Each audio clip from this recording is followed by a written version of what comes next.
두세 사람이 내 이름으로 모인 곳에는 나도 그들 중에 있느니라. 아멘. 약속하시고 지금 이 시간 우리 가운데 우리와 함께 우리 안에 거하시는 참 좋으신 예수 그리스도를 찬양합니다. 아멘. 여름입니다. 장마가 와서 습기가 막 높아져가지고 불쾌지수가 높아져서 사람이 가까이 오는 걸 싫어하는 계절입니다. 이럴 때는 우리는 기력을 회복하기 위해서 보양식을 먹는데, 어떤 사람은 소울푸드를 먹어요. 영혼의 음식 뭐 이런 거. 이게 무슨 의미냐면 나에게 힘을 주는 음식. 어떤 사람은 김치찌개라고도 얘기하시는데, 저는 청국장을 좋아합니다. 맵고 짜지 않은 청국장. 맵고 짜지 않은 청국장을 좋아합니다. 고소한 청국장. 저희 할머니께서 저에게 자주 하셨던 음식이기도 합니다. 이처럼 우리 몸이 힘들면 소울푸드가 생각나고 그 소울푸드를 먹으면 다시 기력이 회복되듯이 우리 삶의 힘듦이 주님으로 다시 회복되는 순간이 있어야 됩니다. 예전 서울에서 관악기를 하는 자매가 있었습니다. 금관악기를 하는 자매가 있었습니다. 어려서부터 실력은 좋은데 대회만 나가면 떨려가지고 실수를 하는 거예요. 그래서 입상을 해본 적이 없어요. 근데 그 가르치는 선생님이 입상 경력은 없지만 서울대에 도전해보자. 넌 서울대가 실력이야. 라고 하시니 서울대에 원서를 넣었는데 이게 넣고 나니까 불안한 거죠. 새벽님이 나와서 고등학생이 기도를 합니다. 정말 간절히 기도를 합니다. 예배를 드립니다. 그런 말도 하더라고요. 내 평생에 운을 다 써도 좋으니 시험에 떨지 않고 시험을 봤으면 좋겠다. 기도 요청했습니다. 결과는 합격이었습니다. 다른 대회에 입상 경력이 없는 학생으로 처음으로 서울대에 합격한 아이였습니다. 근데 합격하고 그 주부터 새벽 예배 안 나오고 주일 예배도 잘 나오지 않았습니다. 예전에 경기도에 있는 교회에서 사역할 때 초등학교, 중학교를 운동을 했던 선수가 있었습니다. 운동을 한 아이가 있었습니다. 수영이라는 운동을 했는데 그 수영을 하다가 부상을 입게 됐어요. 부상으로 다시 그 수영이라는 걸 할 수 없게 돼서 고등학생 때 이 공부머리는 없으니까 예체능으로 밀어주시는데 얘가 트럼펫을 이제 연주하기 시작합니다. 트럼펫을 연주하기 시작하는데 자기도 자기 실력을 알아요. 내가 이거 3년 해가지고 대학을 갈 수 있는 실력이 아니라는 거 본인도 알아요. 그래서 이 아이도 이 아이의 실력이 좋지 않았어요. 그래서 하나님한테 기도를 나와서 새벽예배 드리고 수요예배 드리고 막 저녁에 나와가지고 기도하고 불안하게 교회 와서 기도만 하고 가는데 얘가 아이 기도 제목은 뭐냐? 제 악기를 들으시는 교수님들이 귀를 닫아주세요.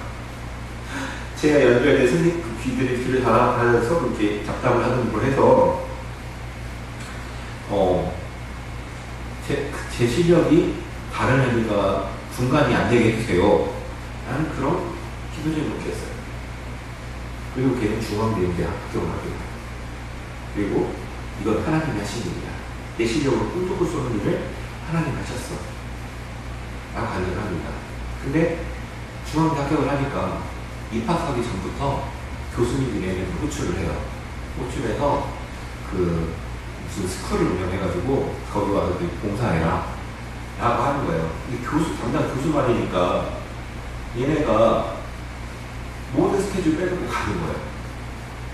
교수가 부르면 무조건 가요. 그게 충성을 합니다.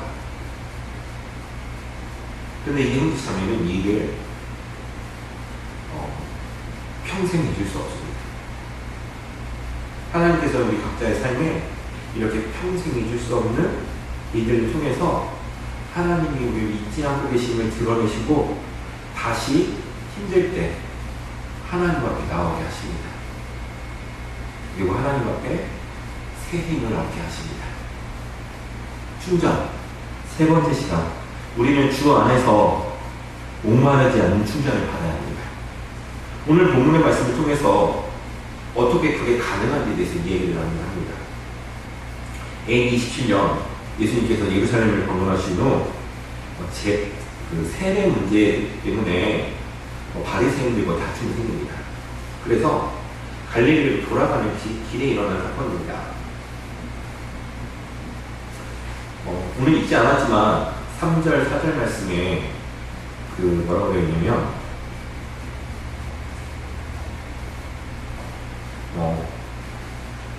이들을 떠나서 다시 갈릴리로 가실새 사마리아를 통하여야 하겠는지라 라고 말씀하십니다. 예수님께서는 4절에 하겠는지라 라고 되어 있으니까 그렇게 갈 거야, 이번에 그렇게 갈 거야 라는 의미를 들려주는데, 이것을 표준 세번역으로 다시 읽어드리면 어떻게 되냐면, 도중에 사마리아를 거쳐서 가실 수밖에 없었다.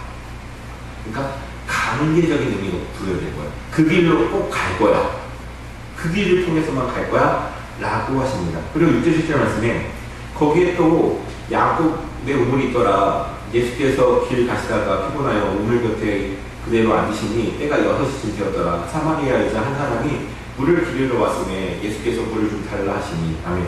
예수께서 그 여인을 만날 때가 6시쯤 되었다고 합니다. 우리나라 시간으로 하면 정오입니다.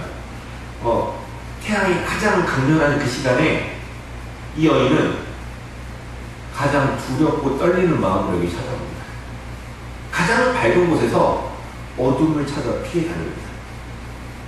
동네 사람들을 만나면 안 되기에 가장 힘든 시간에, 사람들이 없는 시간에 숨어 여기 옵니다. 어쩌면 이 여인의 모습은 오늘 이 시대를 살아가는 우리의 모습 같다고 보였습니다. 찬란한 문화, 좋은 것들로 가득 찬 세상에 난 어렵고 두려운 일이 사로잡혀 사람을 피하며 살아가고 있지는 않은지, 그때 주님이 날 만나러 오십니다. 나만 만나주시고 나의 이야기를 들어주십니다. 요한복음 4장 9절에서 10절 말씀에 뭐라고 되어 있냐면, 사마리아 여자가 이르되 당신은 유대인으로서 어찌하여 사마리아 여자인 나에게 물을 달라 하나이까 하니 이는 유대인이 사마리아인과 상종하지 아니함이라. 예수께서 대답하여 이르시되 내가 만일 하나님의 선물과 또 내게 물 달라 하는 이가 누구인 줄 알았더라면 내가 그에게 구하였을 것이요 그가 생수를 내게 주었으리라. 아멘.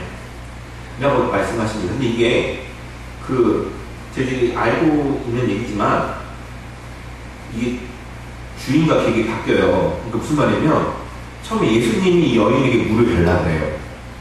근데 그 여인이 왜 나에게 물을 달라고 하십니까?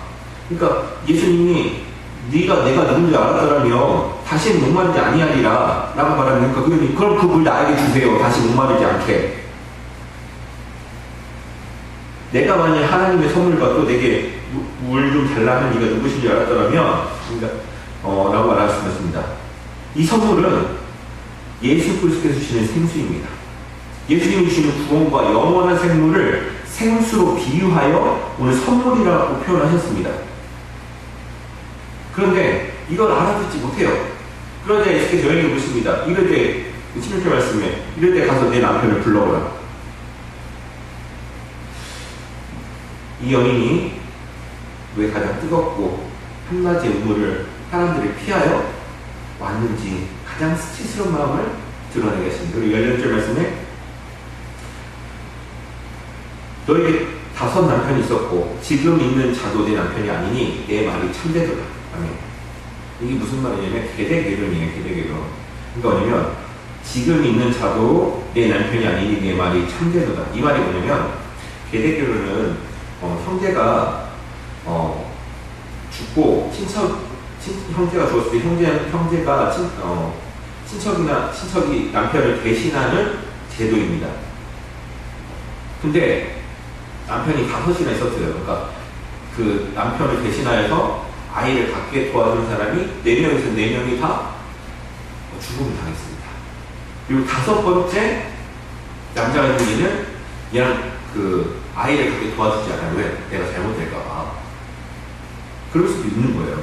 그러니까 어떤 이웃이 도움을 주지 않아요. 그러니까 남편 아닌 남편이 있는 거예요. 나에게 아이를 갖게 할, 후사를 있게 할 그런 도움이 있어야 되는데 그게 없는 거예요. 그래서 사람들이 여인 보면 그 남편 잡아먹은, 우리나라 남편 잡아먹은 여인이라고 욕을 하고 아이를 갖지 못하면 천국에 들어가지 못할 자라고 이야기를 합니다.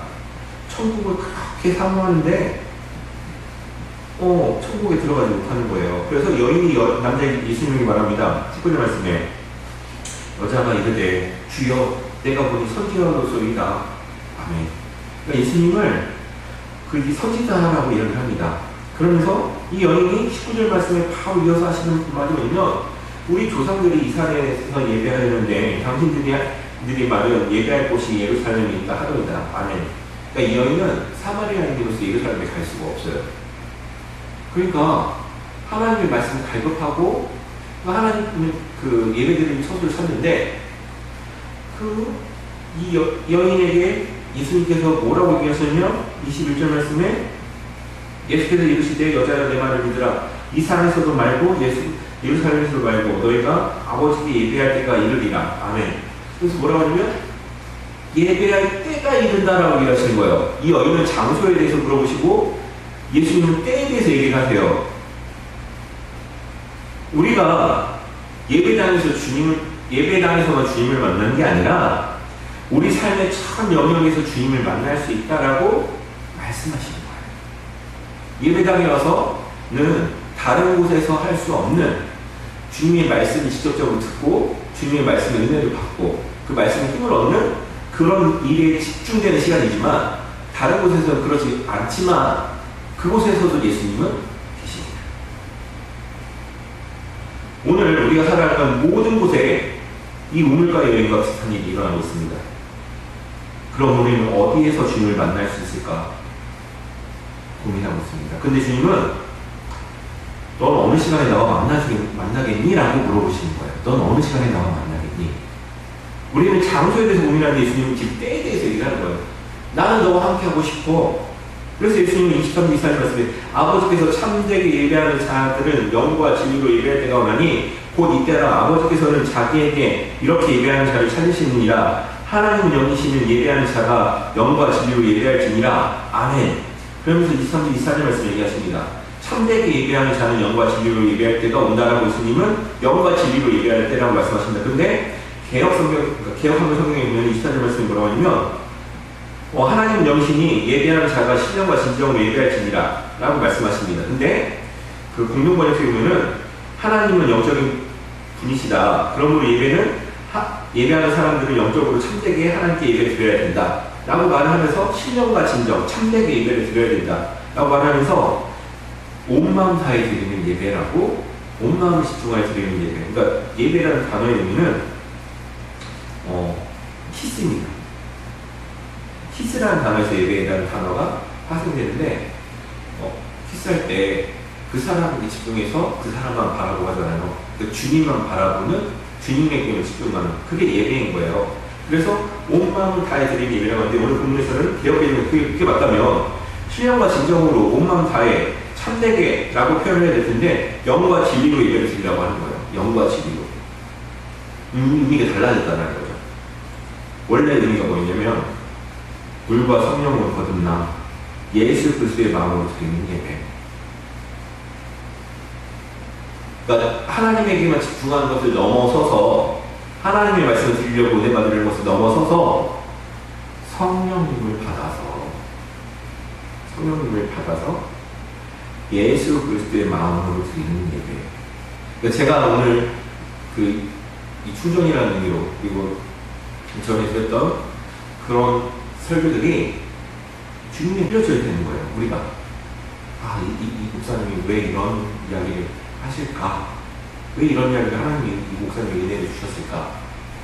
그리고 주변에 가서 그 주변에서 주님의 마음으로 주변을 돌아보는 거예요. 주님의 마음으로 살아가는 거예요.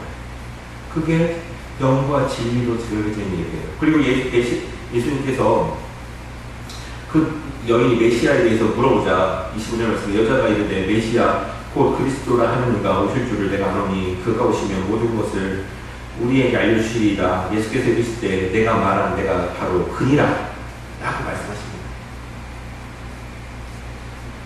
예수님께서는요 오늘 그 여인을 통하여서 뭐라고 얘기를 하시냐면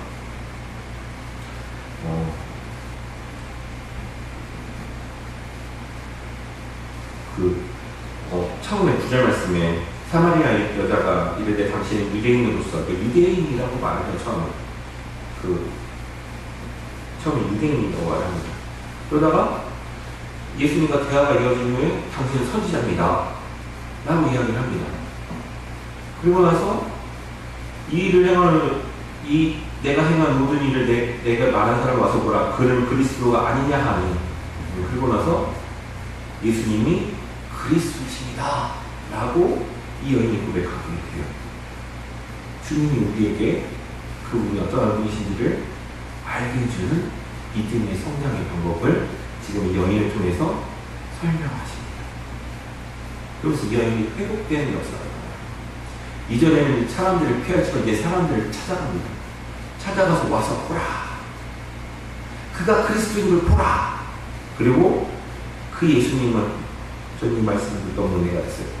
사마리아인들이 예수께 와서 자기들과 함께 일하기를 청하는 거기서 이틀을 일하시니 그래서 살아갔습니다 하고 떠나지 아니하시고 그곳에서 예수님이 이틀 동안 사망에 머무시며 그들에게 하나님의 복음을 그리고 이 땅에 오실 메시아에 대해서 설명해 주셨다는 것입니다. 주님은 늘 찾아오셔서 주님의 사랑을 주시고 떠나는 분이 아니십니다. 그분의 사랑을 충분히 느끼고 누리게 하십니다.